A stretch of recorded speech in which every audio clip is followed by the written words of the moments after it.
Bonjour à tous les Bantous partout où vous êtes, que le Tout-Puissant bénisse son peuple avec abondance. Dernièrement, nous avons fait des vidéos pour éclairer le peuple en ce qui concerne les vases d'honneur et les vases de destruction. Vous avez eu beaucoup d'instructions à propos de cela et que cela a pu permettre au peuple d'avoir une connaissance approfondie sur les prophéties. Donc aujourd'hui, nous venons encore pour vous donner encore beaucoup de secrets, pour vous révéler des secrets. Donc nous avons aujourd'hui une leçon sur l'hébreu, pour que chacun de vous ait une connaissance de l'hébreu. Donc vous connaissez déjà les fondamentaux sur l'hébreu, le paléo-hébreu. Vous avez la consonne finale qui est souvent sourde. Vous avez la lettre R qui a le son du L. Et vous avez en outre ce qu'on appelle le Aleph et le Ayin qui est silencieux souvent. Donc voilà, ça c'est des notions élémentaires et puis on va rentrer en profondeur pour d'autres choses. Mais pour l'instant, je voudrais m'attarder sur un mot qui est beaucoup utilisé par des pasteurs, qui est le mot alliance. Avec le peuple d'Isolélé. Mais avant que Isolélé existe, l'alliance a été faite d'abord avec Noka, ce que vous appelez Noé, et ça a été fait avec Abana. Donc, on va montrer encore une preuve que les Bantous sont une progéniture qui vient de Abana, de Abraham. On va montrer encore la preuve. Donc ici, comme vous pouvez le constater, le mot que vous voyez ici, c'est Mbélia. Ici, c'est écrit Mbéli, et la prononciation, c'est dit Mbélé. Mbélé. Mbélé, ça veut dire chez les Bantous le couteau. Ça veut dire le couteau qui permet soit de couper, de trancher les objets de toutes sortes. Et Mbélé, ça veut dire, ça se traduit alliance. Comme vous pouvez le voir ici, covenant en anglais, ça veut dire alliance, et c'est même traduit ici alliance. C'est l'alliance, ça veut dire alliance. Donc on s'est posé la question, pourquoi les scribes bantous ont beaucoup utilisé le mot Mbélé. Mbélé qui veut dire pour nous, les bantous, ça veut dire le couteau. Hein. Ça veut dire le couteau. Et les Ngala disent Mbéli et les Bakongo disent Mbélé. Donc on voit ici Mbélé, Mbéli avait un sens vraiment important pour les scribes bantous. Donc on va voir pourquoi ce mot était important. On va aller dans la Genèse chapitre 17, verset, on va commencer à partir du verset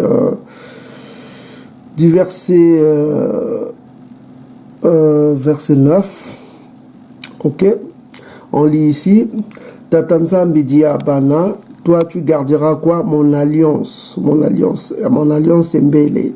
Toi et tes descendants après toi, selon leur génération. C'est ici mon alliance que vous garderez entre moi et vous, et ta postérité après toi. Tout mâle parmi vous sera circoncis. Donc la circoncision, c'est l'alliance qui a été donnée avec Abana.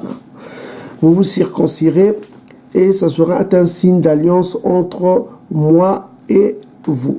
Donc on voit que l'alliance, le mot ici utilisé pour l'alliance, c'est Mbélé. Donc on voit toujours ce mot Mbélé, alliance qui veut dire Mbélé, Mbéli. Pourquoi cela? Parce qu'il faut savoir que au temps d'Abana, la circoncision se faisait avec le couteau. Hein. C'était un couteau taillé à la pierre, et ce couteau-là servait de circoncire les enfants. Il faut savoir une chose, chez les Bantous, le mot circoncis, en hébreu, ça se dit moula. Mais les Bantous utilisent un autre terme qui est vraiment intéressant. Ils utilisent kata. Kata, ça veut dire couper. Ça veut dire couper en hébreu. Kata, ça veut dire couper. Et les Bantous utilisent ce mot kata pour dire couper le sexe masculin. Et ceux qui ne sont pas circoncis, ils utilisent un autre mot qui s'appelle soutou. Soutou, ça veut dire celui qui garde encore la peau en hébreu. Donc on voit que c'est vraiment profond que les Bantous utilisent ces termes qui sont vraiment hébraïques et très anciens. Et ça, c'est important que vous le sachiez pour que vous compreniez vraiment de quoi nous parlons. Donc, on va aller dans Josué chapitre 5, si je ne me trompe pas, Josué chapitre 5, pour voir comment se faisait la circoncision. On va aller, voilà. En Josué chapitre 5, à partir du verset, on va le verser au verset 3. Au verset 3, on va lire ceci. Josué se fit des couteaux de pierre et il circoncit les enfants d'Israël sur la colline de l'Alo. C'est comme ça qu'on en prononce, c'est de l'Alo. Donc on voit qu'au Josué chapitre 5, 3, on voit que ce couteau-là qui servait toujours à circoncire. On a compris pourquoi le mot alliance veut dire mbélé, mbéli. Vous commencez à comprendre vous-même. Donc ça c'est un point. On va revenir. Séphola prit une pierre aiguë, coupa le prépuce de son fils et le jeta au pied de Massa en disant: tu es pour moi un époux de sang. Donc on voit que la circoncision se faisait toujours avec des pierres taillées qu'on appelait des pierres taillées, quoi. Donc c'est une alliance qui nous est chère. Donc vous les Bantous, quand vous avez un garçon, il faut toujours continuer à le circoncire. Je sais que ça se fait beaucoup au Congo, dans d'autres contrées, je ne sais pas, mais c'est une alliance que nous devons garder, l'alliance de la circoncision. Voilà, donc c'était un point pour vous expliquer. Le mot alliance, ça veut dire mbélé, mbéli. On a vu que ça, c'est relié toujours, ce vocabulaire-là est gardé par les Bantous. Ok? Les Bantous, les vases d'honneur, le vase de gloire. Les nations, nos ennemis. Qui sont les ennemis? Les nations. Voilà, les nations sont les ennemis. Donc, les ennemis, c'est les nations. Les Mbango, les Mbo, les Bango, les autres sont les ennemis. Parce qu'ils freinent l'évolution des Bantous. Et si vous voyez dans les commentaires des vidéos qu'on fait, les nations sont jaloux. Il y a d'autres qui sont bien avec nous, mais il y a d'autres qui sont mauvais, qui sont jaloux, qui ne veulent pas que la vérité se manifeste. Il y en a qui sont très mauvais, quoi. Vous verrez vous-même leurs commentaires, ça prouve leur haine, quoi. Voilà, quoi. On montre bien que on a fait une vidéo là, on a montré que les Khazars, c'est des convertis. Vous voyez, malgré ça, les nations viennent quand même insulter les Bantous, dire les méchancetés, parce que les chrétiens du dimanche, ils veulent pas admettre que les Bantous c'est le peuple élu, quoi. Ils veulent continuer à croire aux Khazars. Et les Khazars eux-mêmes disent qu'ils sont des convertis.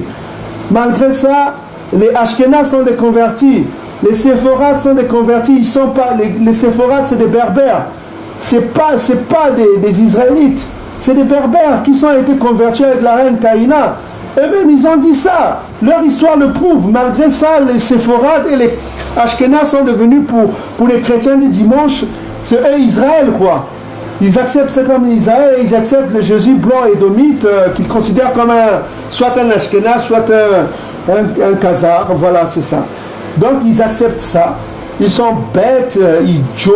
On ne peut rien faire pour des idiots, pour des cerveaux, pour des cons, quoi. On ne peut rien faire parce que l'histoire témoigne que c'est des convertis.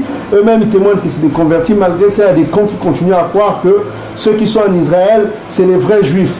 Donc voilà, on ne peut rien faire. On a fait une vidéo là où on a montré les juifs du chrétien du dimanche. Vous pouvez aller les voir. On vous affiche ça. Ceux qui aiment ils peuvent aller voir. Il y a même des Chinois qui disent qu'ils sont israélites et les Israélites là acceptent ça. Donc vous vous contentez de ça et puis voilà, vous périrez. On n'a rien à faire avec vous. On ne peut rien faire pour vous. Ok? Donc on a vu que les nations, c'est les ennemis. Ils s'opposent à la vérité de Tatanzambi parce qu'ils n'aiment pas la loi. Ok? Donc, on repart dans Romains chapitre 9, verset 23 jusqu'à 22 jusqu'à 23. Tu disais, ma soeur? Et que dire? Si Eyambé voulant montrer sa colère et faire connaître sa puissance, a supporté avec une grande patience des vases de colère. Voilà, donc il y a des vases de colère. On a vu que dans Romains chapitre 9, versets 22 à 23, Tatanzambi a créé deux vases.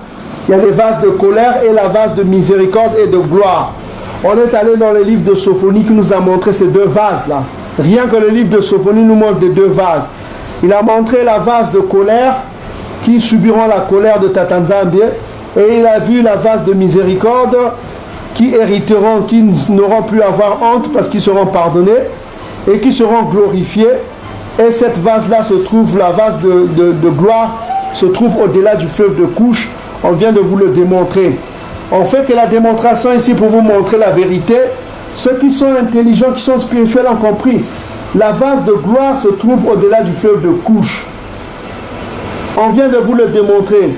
Et Sophonie chapitre 3 verset 20 a dit que seuls les bantous seront glorifiés. C'est les bantous qui sont la gloire, la vase de gloire. Ok?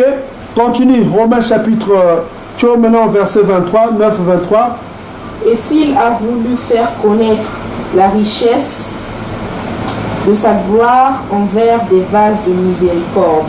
Voilà, vase de miséricorde. Qu'il a d'avance préparé pour la gloire.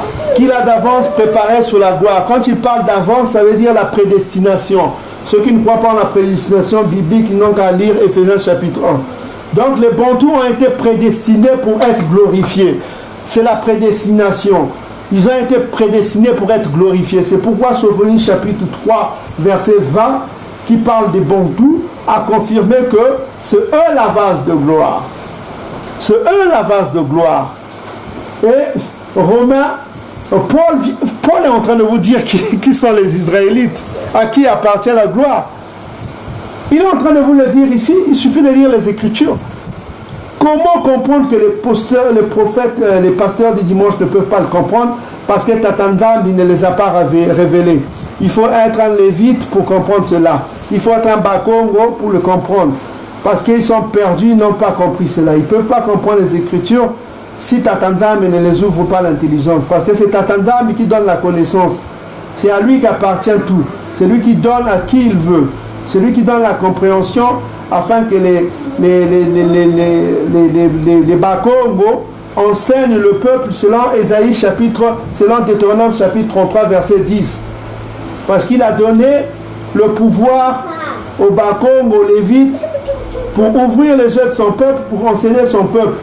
Donc il ne peut pas faire d'un peuple, d'une tribu des enseignants, sans pour autant leur donner la connaissance et la compréhension. Donc il peut que leur donner la compréhension des Écritures et la connaissance afin qu'ils soient des bons enseignants, n'est-ce pas? Donc ça vous pouvez le lire dans Ésaïe chapitre 28, là où il dit à qui il donne la connaissance. Donc notre but ici c'est de vous ouvrir les oreilles, que vos pasteurs corrompus ne vous ouvriront jamais, ils vous ouvriront jamais les yeux. Donc on vient de dire que la gloire, les vases de gloire, c'est les bantous. Le peuple qu'il a aimé en fait, c'est les bantous. C'est le peuple qui sont au-delà du fleuve de Couche, à qui appartient la gloire, à qui la gloire a été prédestinée. Parce que Romains chapitre 9 verset 3 nous a bien dit que la gloire appartient aux Israélites selon la chair, n'est-ce pas? Maintenant la question qui se pose, que doivent faire les bantous pour bénéficier de cette gloire? Donc on va terminer par ça pour comprendre ce que doivent faire les bantous pour bénéficier de cette gloire. Ma soeur, tu vas aller lire, on va finir Deutéronome chapitre 30 pour savoir ce que les bantous doivent faire pour bénéficier de cette gloire.